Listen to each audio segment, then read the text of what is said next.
Masret Souka d'Avav, et nous commençons la page précédente, d'Afriam Moudbet, 6 lignes avant la fin, Shiurin de Oraïtaninu.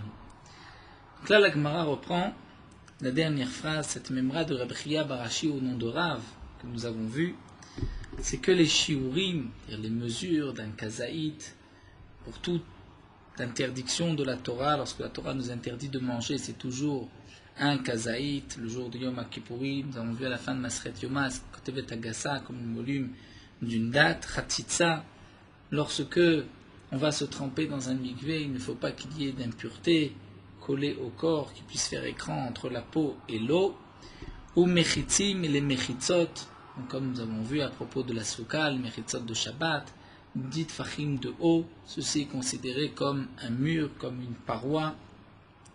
Tout ceci, nous avait enseigné Rav, c'est une halakha, les Moshe Misinaï. Et la Gemara va reprendre point après point et poser la question suivante, c'est qu'à priori, toutes ces halakhot sont déjà marquées dans la Torah, sont des halakhot d'Eoraita et non pas des halakhot qui sont halakha, les Moshe Misinaï, c'est-à-dire une transmission de Moshe Misinaï, partie avec de la Torah orale. A priori, c'est marqué dans la Torah. Et là, nous allons faire une petite chazara de début de Masechet Eruvin, puisque toute cette Gemara est rapportée aussi au début de Masechet Eruvin. Donc la Gemara demande Shiurim de Oraïtaninu. Pourtant, Shiurim, un kazaït, pour toute interdiction de la Torah, ça c'est Mina Torah, on l'apprend d'un pasouk, comme nous allons le voir, d'Irtiv, c'est marqué dans le pasouk. Ce fameux pasouk, Eretz, Chita, Usora, Gefen, Tena, Verimon, Eretz, Zetchemen, Udvash, qui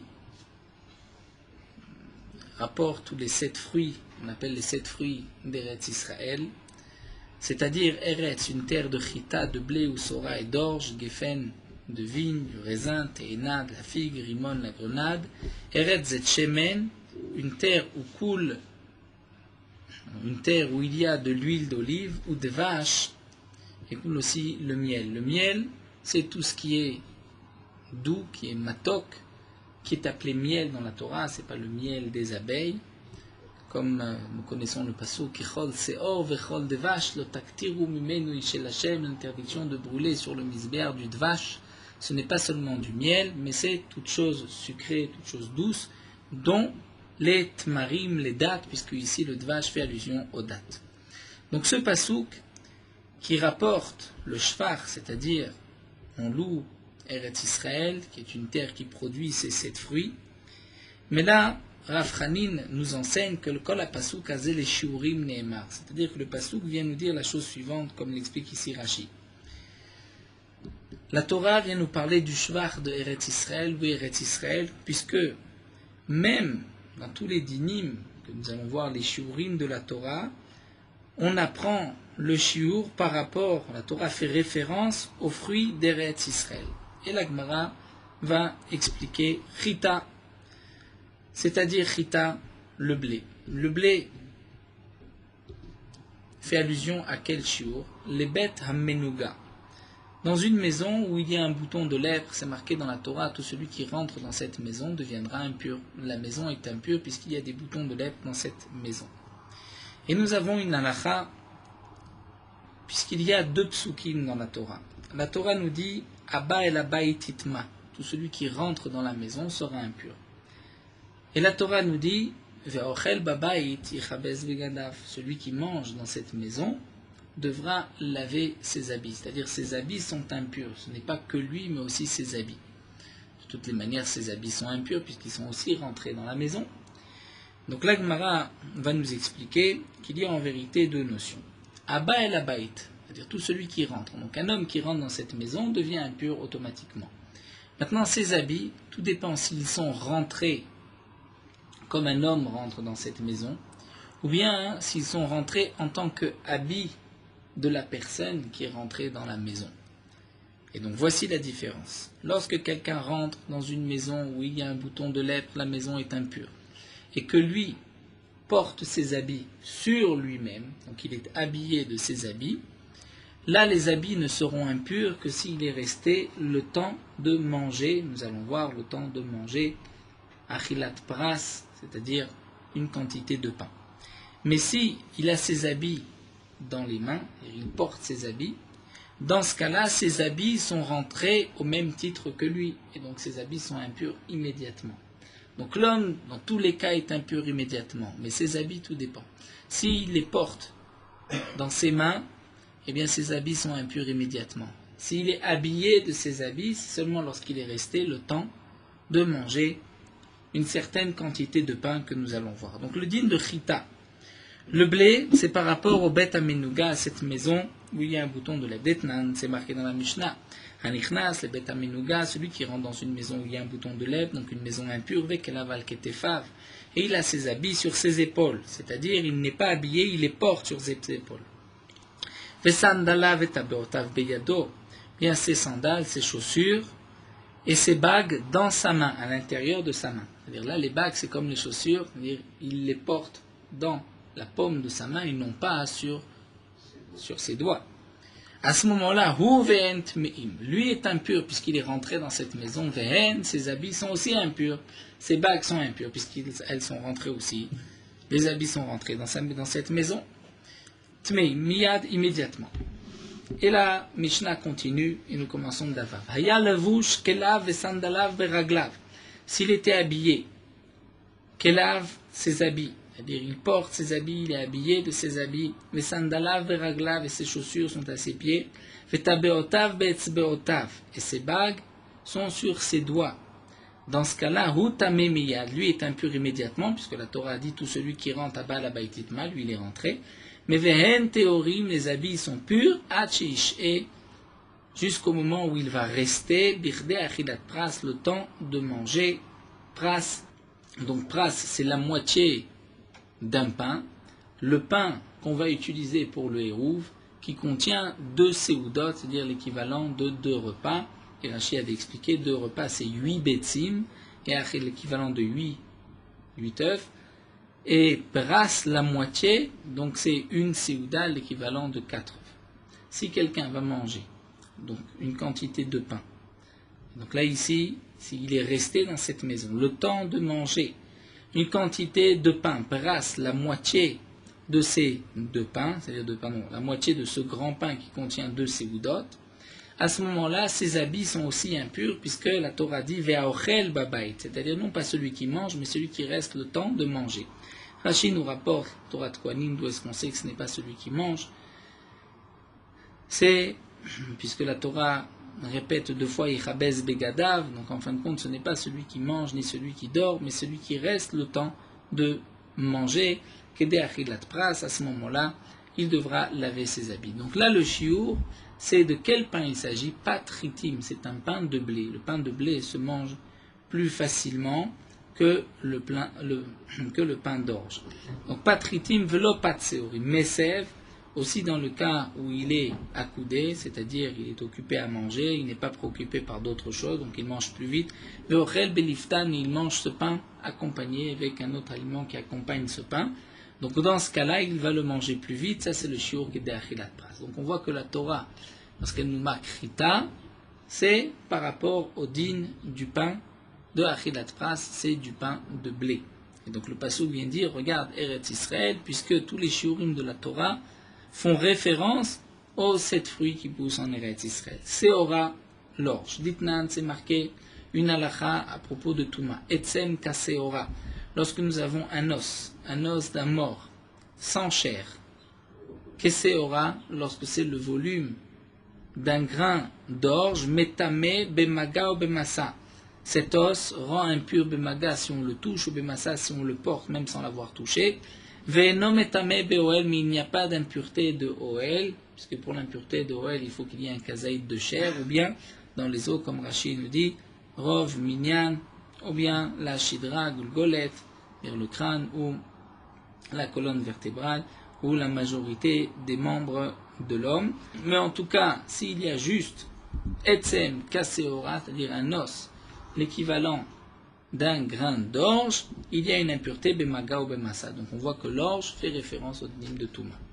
On continue Gefen, Keder Revit Yain le Nazir, c'est-à-dire Gefen, c'est le shiur de Revi'it Yain le Nazir. Rachid nous explique, un Nazir a l'interdiction de consommer tout raisin, tout ce qui est à base, donc, le raisin, le vin, Pas seulement le raisin lui-même, l'interdiction aussi de manger les pépins, les peaux. Et la Mishnah dans Masechet Nazir nous dit que le tout s'associe au shiur de Revi'it, c'est-à-dire il a une interdiction de consommer la quantité d'un Revi'it. Comment on va calculer la quantité d'un Revi'it yain? Revi'it yain, c'est une mesure, un quart de log. Eh bien c'est simple, si on met un verre plein de vin et qu'on va mettre à l'intérieur par exemple des pépins et qu'il va sortir l'équivalent d'un Revi'it de vin, donc la quantité de pépins qu'on a mis à l'intérieur de ce verre de vin, c'est ce que la Torah interdit aux Nazirs. Et ceci va être mesuré par un Revi'it de vin et pas, c'est-à-dire dans un verre de vin, nous dit Rashi, et pas dans un verre d'eau. Pourquoi? Puisque le vin est plus épais et il ne va pas facilement déborder, alors que l'eau déborde beaucoup plus facilement. Donc on voit aussi que le shiur du Revi'it, pour les pépins, la peau de raisin, ceci va être calculé lorsqu'on va, selon le volume, selon ce qui va sortir d'un verre de vin. Teina, revenons au pasouk, la figue. La figue, nous savons que c'est Kegogeret, l'Otzat, Shabbat, l'interdiction de porter Shabbat, Minatora, le Issour, c'est lorsqu'on porte le volume d'une grogeret, d'une figue sèche. Rimon la grenade, ditnan, aussi au dinim de Touma et Tara, kol kele ba le batim shuram kerimonim, lorsqu'il y a un keli, un ustensile, et cet ustensile est impur, si on le brise ou on fait un trou et qu'on ne peut plus l'utiliser, le keli perd son impureté, il n'est plus considéré comme étant un keli. Quelle est la grandeur du trou pour qu'on puisse dire que ce keli ne va plus être utilisé? Tout dépend si c'est d'un commerçant ou d'un balabait. Le balabait, c'est shiuram kerimonim, c'est-à-dire le shiur d'une grenade. Puisque même lorsque son récipient se trouve et qu'il ne peut plus mettre tel aliment, il va mettre à l'intérieur un aliment qui est plus gros. Mais lorsque il y a un trou et que même une grenade peut passer à travers ce trou, donc là le balabait va mettre de côté l'ustensile, il ne va plus l'utiliser. Donc l'ustensile n'a plus son statut de keli et il perd son impureté. Donc là, nous avons vu aussi Rimon. Eretz zet shemen ou des vaches, nous dit la Gemara, Eretz shekol shiurea kezetim, c'est une terre où tous les shiurim, c'est-à-dire tous les shiurim de la Torah, les interdictions de Achila, c'est toujours bekazaït, que le volume d'une olive. Et la Gemara s'étonne, kol shiurea salkadatar, tous les shiurim, ce n'est pas tous les shiurim, puisque Haïka Ane de Amrina, nous venons de voir qu'il y a betapras, il y a Achidat Pras, il y a aussi Etzen Kaseora, il y a Gefen, il y a Grogeret, il y a aussi Rimon. Donc que signifie Kol Shiurea? L'Agma reprend et dit Elaïma Sherov Shiurea Kezetim. La majorité des Shiurim de la Torah, c'est le volume d'un kazaït, c'est-à-dire d'une olive. Donc Rashi nous rapporte, lorsque c'est un kazaït de la chair d'un mort, ou bien d'une nevela, d'une bête qui est morte, sans avoir été égorgé, qui transmet une impureté, l'interdiction de chélèv, du graisse interdit, du sang, pigul, notar, tamé, tout ce qui concerne les korbanot, vegid anaché, le nerf sciatique, c'est aussi kazaït. Donc ceci aussi meroumaz, il y a une allusion dans le pasouk, on apprend de ce kazaït du pasouk. Et la Gemara termine avec des vaches, donc le miel, nous avons dit que c'est la date, kekotevet agasa b'yom kippurim, la grosse date, pour le shiur, l'interdiction de manger Yom Kippourim. Là, il y a une interdiction minatora et une punition de karet lorsqu'on mange Kikotevet Agasa. En tout cas, nous dit la Gemara, après avoir vu toute cette membraïta, cette memra de Rafranim, nous voyons que tous les shiurim sont donc alma de Raïtaninu de la Torah, et c'est pas juste une halakha le Moshe Misinaï. Bien sûr que halakha le Moshe Misinaï, c'est aussi la Torah. Mais il y a la Torah écrite, la Torah orale, ce qui a été transmis de bouche à oreille, halakha le Moshe Misinaï. Souvent, on ne sait pas exactement la raison des halakha le Moshe Misinaï. Mais lorsque la Gemara pose ici la question, c'est que c'est marqué dans le pasouk, dans la Torah, donc ce n'est pas une halakha, c'est mefourage dans les psukim. La Gemara répond, Vétispera, tu penses que vraiment c'est mefourage dans les psukim, shurim et ktiveh, est-ce que dans la Torah on nous parle dans ce pasouk de shiurim, c'est juste marqué chita ou sora. Alors répond la Gemara, c'est que ce n'est pas minatora, il a el chetaninu, c'est en vérité une halakha le Moshe Misinaï, vekra, asmarta, be'almahu. Et le pasouk, c'est juste une allusion que les chachamim ont trouvé un remez dans le pasouk à tous ces shiurim-là.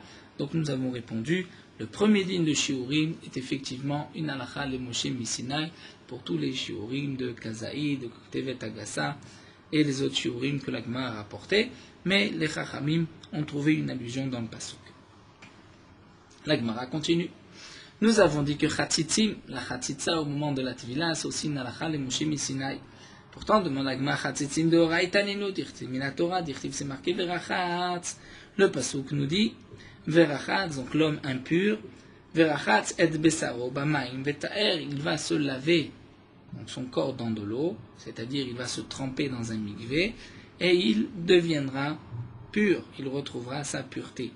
Donc ici le pasouk nous dit Verachatz et besaro bamaim, mais on apprend de là Shelo yedavar chotzetz beno le ben hamaim, il ne doit rien avoir qui puisse faire écran entre la chair de l'homme, la peau de l'homme, le corps de l'homme et l'eau.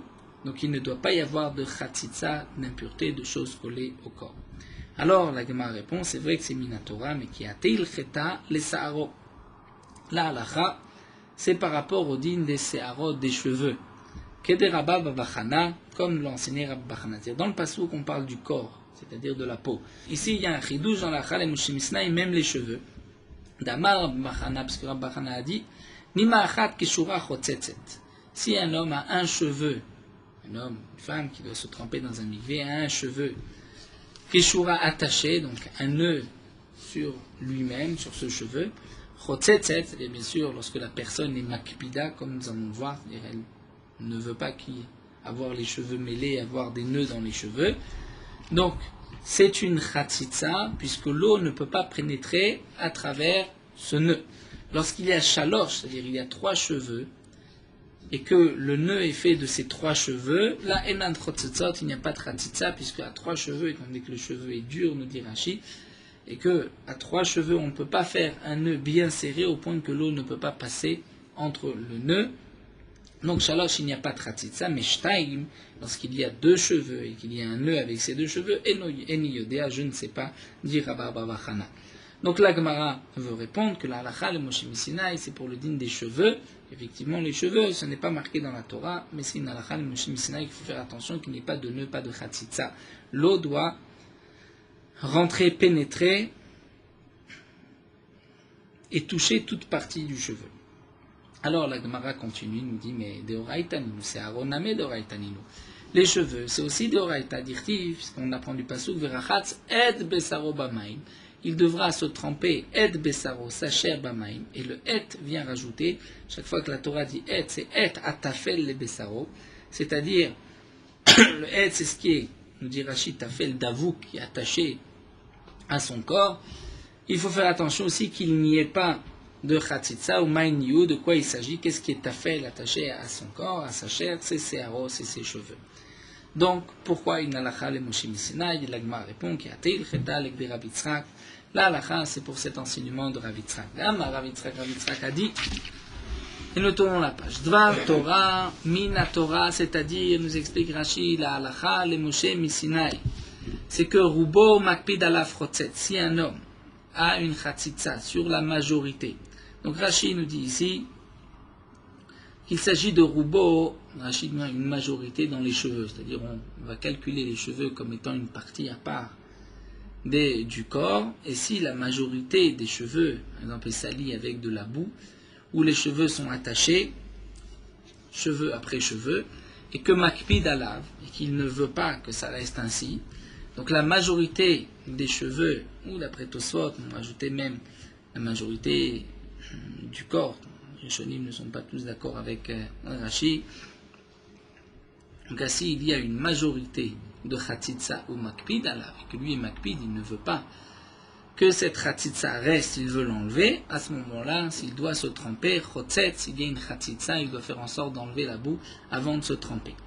Dans chez no makpid alav et no chotzet, s'il n'est pas makpid alav, c'est-à-dire, c'est pas grave, ça ne le gêne pas qu'il y ait de la boue, ou que les cheveux soient attachés, il n'y a pas de chatzitza, même si la majorité de ses cheveux, d'après Rashi, sont noués.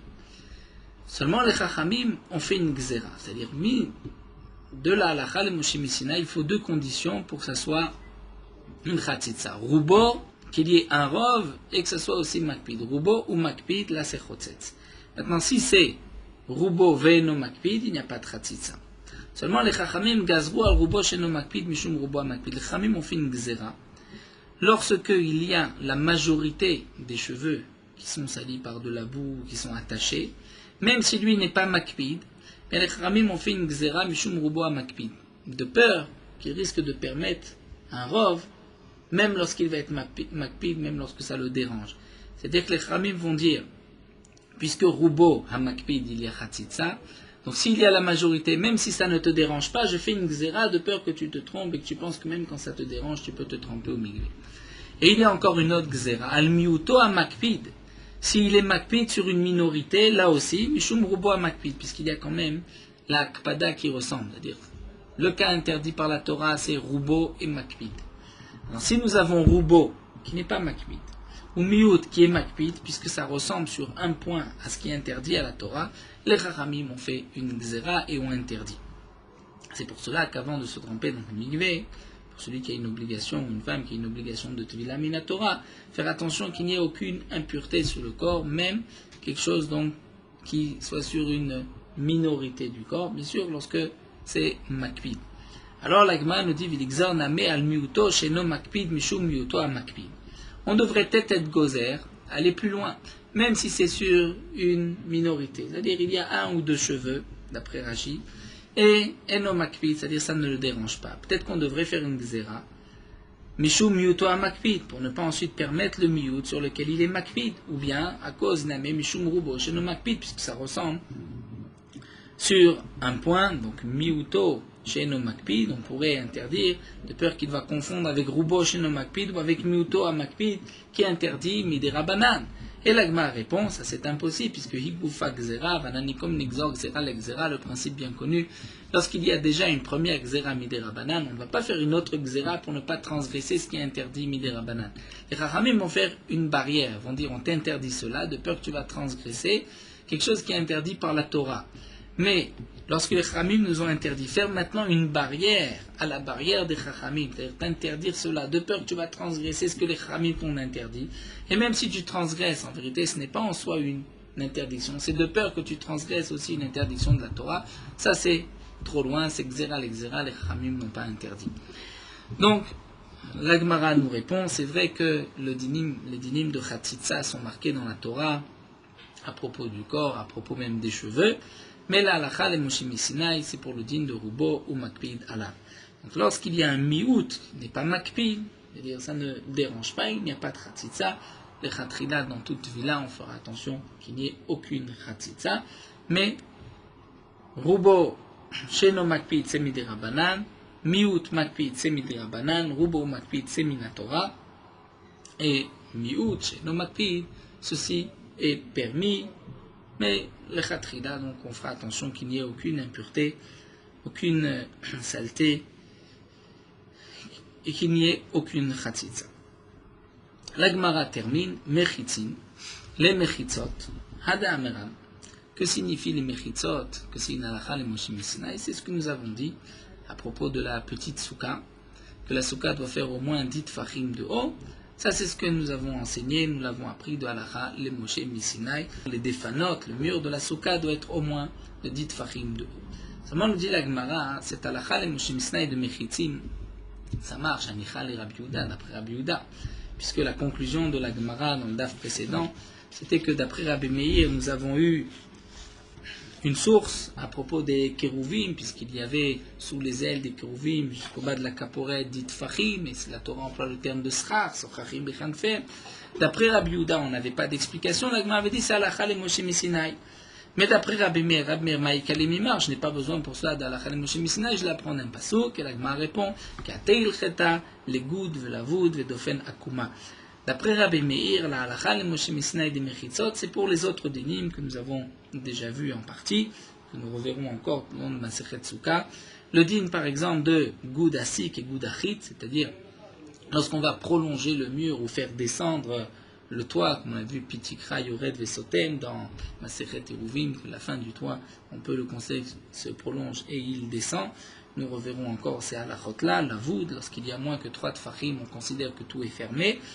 Ve dofen akuma, et aussi ce mur penché. Nous avons vu que lorsque par exemple une maison, le toit de la maison s'est effondré au milieu, s'il y a moins de 4 amotes sur les côtés et jusqu'au mur, on peut considérer que les murs de la maison sont les murs de la souka. C'est comme ils commencent juste à côté du srar, seulement ils sont akoum, ils sont tordus, et d'abord ils sont horizontales et ensuite ils descendent verticalement.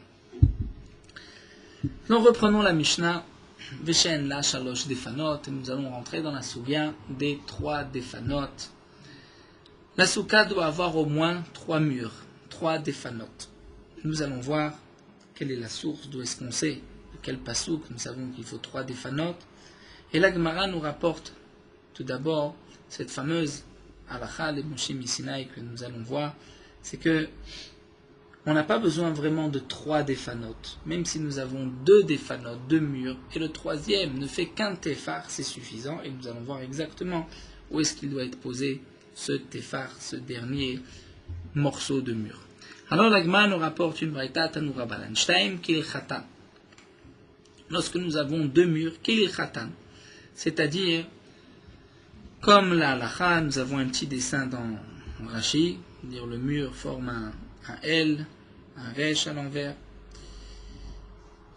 Veshlishit, le 3e mur, afilu tefar. Même s'il ne fait qu'un tefar, c'est kacher.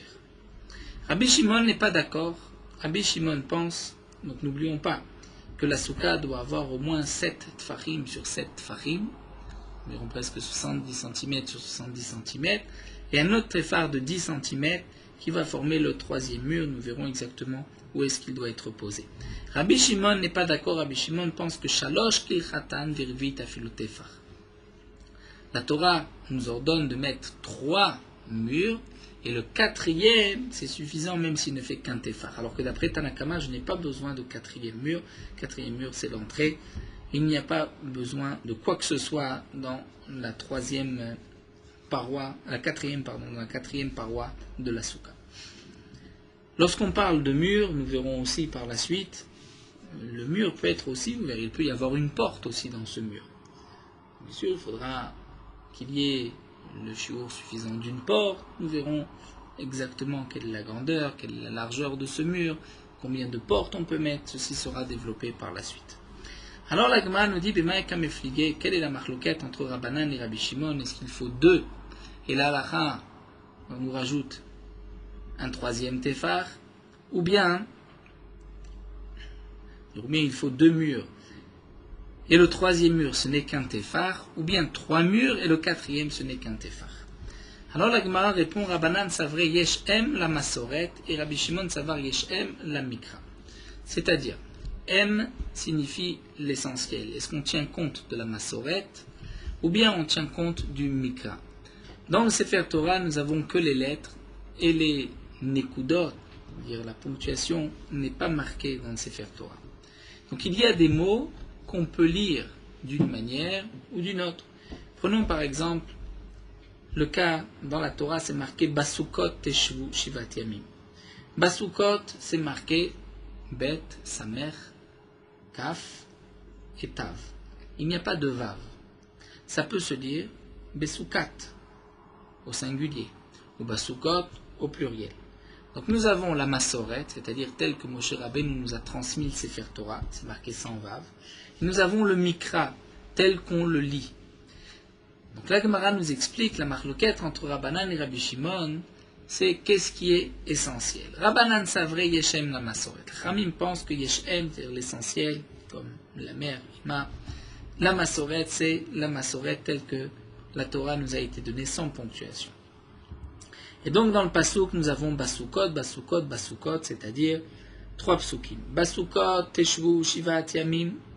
Kol ha'Israël be'Israël yeshvu Basukot. Dans ce pasouk, c'est marqué 2 fois Basukot, mais sans Vav. Ensuite, c'est marqué Niman idou dorotechem ki Basukot oshavti et ben Israël. Et là, Sukot est marqué avec un Vav. Donc si on dit Yeshem la Masoret, on va lire le Sefer Torah tel que c'est marqué, sans rajouter de Vav. Donc nous avons Besukat, Besukat et Basukot. Sukat au singulier, c'est une Souka, 2. Et Basukot, c'est 2. au pluriel, minimum pluriel c'est 2. Ça nous fait combien? Avec un arba, nous avons 4. Nous avons 4 ici, souka, et 4 souka va faire allusion pas seulement à la souka au srar, puisque l'essentiel de la souka c'est le srar, le toit, mais aussi, puisque les mots sont en plus, nous allons faire allusion aux défanot, c'est-à-dire aux parois, aux murs de la souka. Donc la Gemara nous dit, j'ai 4 basukot. Dal chad les gouffés. Enlève un qui est les gouffés, c'est-à-dire le premier, la Torah a besoin de te dire, basukot et shvushvat yamim, vous devez habiter, être assis dans la souka pendant 7 jours. Donc le premier, c'est pas une dracha, c'est pour nous dire qu'il faut être dans la souka. Donc il nous reste ensuite basukot, il nous en reste 3. Dal chad les gouffés, le premier, pashuli utlate, il nous en reste 3. Eh bien 3, normalement, c'est que la Torah veut nous dire, il faut 3 murs à la souka. Parce que je n'ai plus besoin pour le srar. J'ai un basukot, l'essentiel de la souka, c'est le srar. Donc la Torah fait allusion au mur, j'ai 3 murs. Seulement vient la halakha le Moshe Missinaï nous dire que le 3e mur, même s'il ne fait qu'un tefar, c'est suffisant. C'est ce que l'agma nous dit. Shtaim kil khatam, donc 2 murs comme la halakha, comme nous avons vu le dessin dans Rashi comme un L, ve'ateil chetay la halakha est venu, ve'garatel les shlishit, et a diminué le 3e dauphin, la 3e paroi, v'ukma tefar, et elle a laissé diminuer à un tefar. Lorsqu'il n'y a qu'un tefar, c'est caché. Ça, c'est les chachamim. Mais Rabbi Shimon Savar Yeshem la mikra, Rabbi Shimon pense que l'essentiel, c'est la mikra telle qu'on lit les psukim. Donc, comment on lit le pasuk? On lit comme c'était marqué avec un vav. Basukot, basukot, basukot, 3 fois au pluriel. Ça fait combien de sukot? Ça fait 6. Avec un shesh. Dal chatkra, les gouffés. Enlève un pasuk qui est les gouffés. C'est-à-dire, le début du pasuk vient nous dire sans dracha, il faut habiter dans la souka pendant 7 jours. Donc il nous reste maintenant les 2 autres psukim. Donc au pluriel, ça nous fait 4, pashule ou arba. Eh bien, j'ai effectivement 4 défanot, shalosh kil chetan, 3 comme la halacha, donc comme un U d'après Rabbi Shimon, ateil cheta vegarate les revi'id vokme atefar, vient la halacha, et va diminuer la 4e, c'est-à-dire la halacha, et Moshe Missinaï vient dire, le 4e dauphin, même s'il ne fait qu'un tefar, vokme atefar, c'est caché. Donc on comprend pourquoi d'après les chachamim, il faut 2 défanot entiers, et le 3e dauphin, ce n'est qu'un tefar. D'après Rabbi Shimon, il faut 3 défanot, et le 4e, ce n'est qu'un tefar. La Gemara va nous donner d'autres possibilités d'expliquer la machloket. Feiba et Tema, je peux te dire aussi qu'en vérité des Kulal, ma Yeshem la Mikra, que aussi bien d'après Rabbi Shimon que d'après les chachamim, on ne tient compte que de ce qu'on lit. Donc nous avons combien de Sukkot? 6, puisque 3 fois au pluriel, ça fait 6. Mais voici leur machloket. L'un pense mar ça va, c'est chacha baekra. L'un pense que pour le srar, il faut un pasuk. Ou mar savar, l'autre pense que non, c'est chacha lo baekra. Pour le srar, je n'ai pas besoin de pasuk. Pourquoi? Puisque le premier pasuk que je vais utiliser, les gouffés, j'en ai besoin pour me dire que je dois habiter dans une souka, mais la souka c'est un srar. Donc comment va-t-on comprendre? D'après cette explication, Yeshem la Mikra, donc c'est marqué 6 fois souka, c'est-à-dire 3 fois 2, puisque chaque pasouk, basukot, basukot, basukot, je vais dire chaque fois c'est 2. Seulement je dois en enlever un, comme nous l'avons vu, les gouffés, c'est-à-dire pour nous dire qu'il faut être dans la souka, donc il m'en reste 4.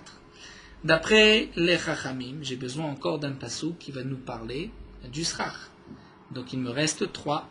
Vient la halakha le Moshe Missinaï et va réduire le 3e à un tefar. D'après Rabbi Shimon, je n'ai pas besoin d'un pasouk pour le srar, puisque je peux le déduire de les gouffées du pasouk que j'utilise basukot, puisqu'une souka sans srar, ce n'est pas une souka. Donc il me reste combien? Il me reste 4. Vient la halakha le Moshe Missinaï et réduit le 4e dauphin à un tefar. Et la Gemara continue. Veiba et Tema, je peux te donner une autre explication. Dekulal ma yeshem la masoret. En vérité, ils sont tous d'accord qu'on tient compte de la masoret telle que c'est marqué.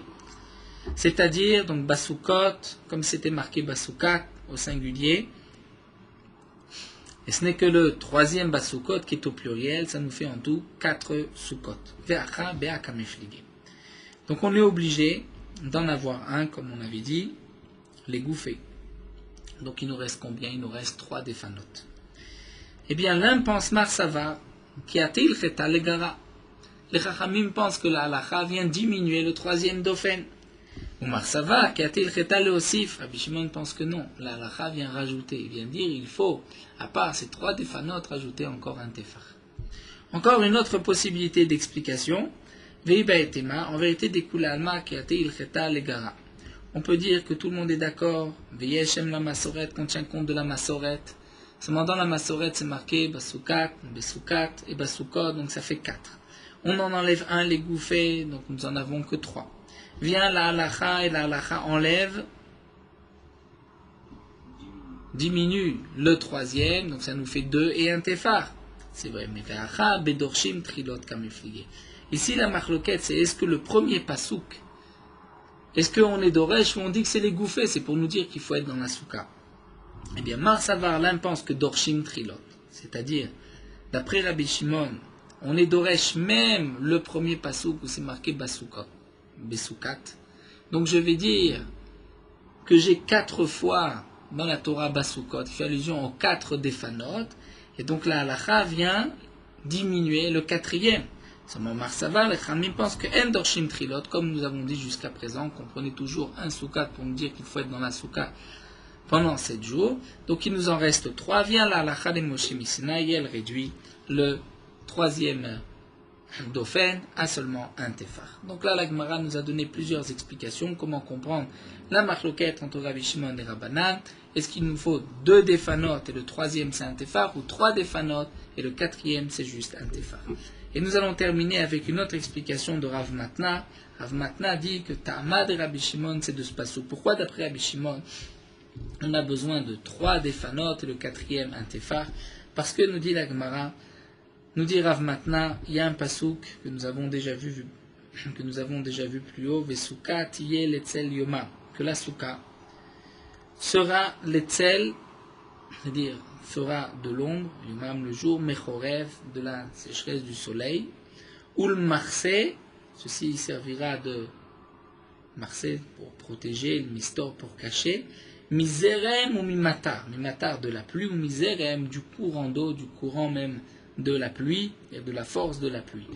Eh bien, nous dit la Gemara, de là on apprend que puisque c'est marqué miserem, nous dit Rashi, si il n'y a pas 4 mechitzot, eh bien on n'est pas protégé du zerem, puisque le vent va emporter, donc va souffler entre les parois, si on n'en a que 2, le 3e un tefar, le vent peut pénétrer dans la souka, même la pluie peut pénétrer, donc on n'est pas protégé, miserem ou mimata. C'est pour cela que d'après Rabbi Shimon, il faut 4 défanot. C'est vrai que le 4e, la halakha de Moshe Misinaï, donc la réduit à un tefar, mais j'ai besoin de 4 puisque la souka doit pouvoir me protéger, pas seulement, on va dire, du soleil, donc ça fasse de l'ombre, mais aussi sur les côtés, les défanot vont me protéger du courant, de la force du vent. Nous allons nous arrêter ici. Donc nous verrons exactement ce tefar, où est-ce qu'on va le placer. Ce n'est pas si simple, comme nous verrons par la suite, il y a plusieurs interprétations. Voilà, nous verrons ça demain, Bezrat Hashem.